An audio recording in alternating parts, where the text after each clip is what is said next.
Dear Dr. Craig, and this letter is from the UK. Despite being an atheist agnostic, I'm very captivated by your writings and debates. My question relates to your claim that something emerging from nothing is nonsensical. You often use in your opening statements the claim that matter emerging from non-matter is absurd. This appears to be a logical law that is very hard to disagree with. Something from absolutely nothing is impossible. However, you seem to argue that positing an enormously powerful deity makes this claim any less absurd. If something emerging from nothing is just generally a logical absurdity, how does positing a God solve this? You don't offer any logical argument for how such a deity would accomplish this feat. You merely claim that the idea of it happening without a God isn't viable. How would you defend your claim that getting something from nothing is possible with an enormously powerful being?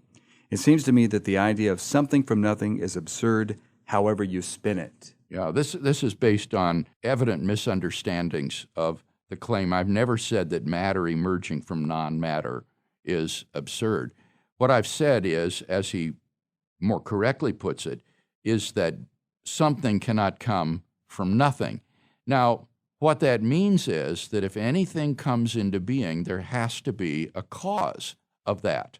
And this cause could either be an efficient cause or a material cause, or it could be both. It's saying there needs to be some sort of a cause for why something comes into being out of nothing.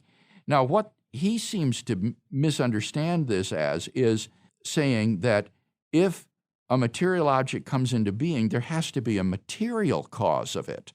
But I've never asserted such a thing, and I don't think, in fact, that's true. There could be an efficient cause that brings the matter and energy into being in the first place.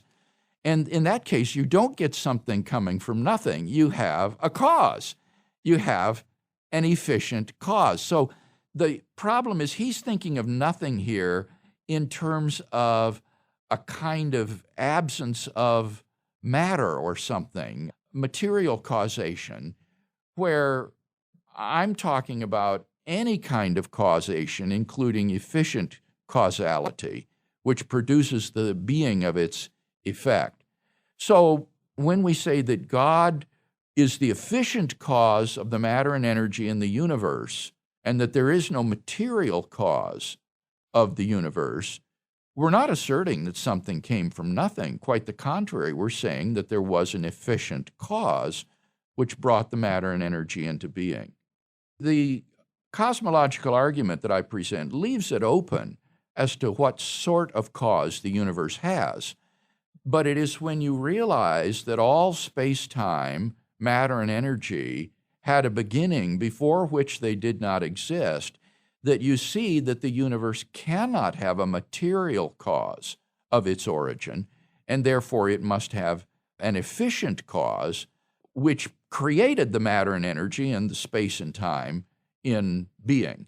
And whether we can understand how that happens is not germane to whether or not this is metaphysically possible. What is metaphysically impossible is that something should come from nothing. That is to say, that the universe should spring into being without any sort of cause at all, material or efficient.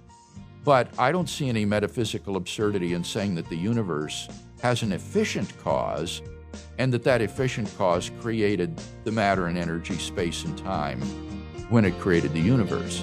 All right. Thank you, Dr. Craig. We have some more questions on God, and we'll look at those next time on Reasonable Faith.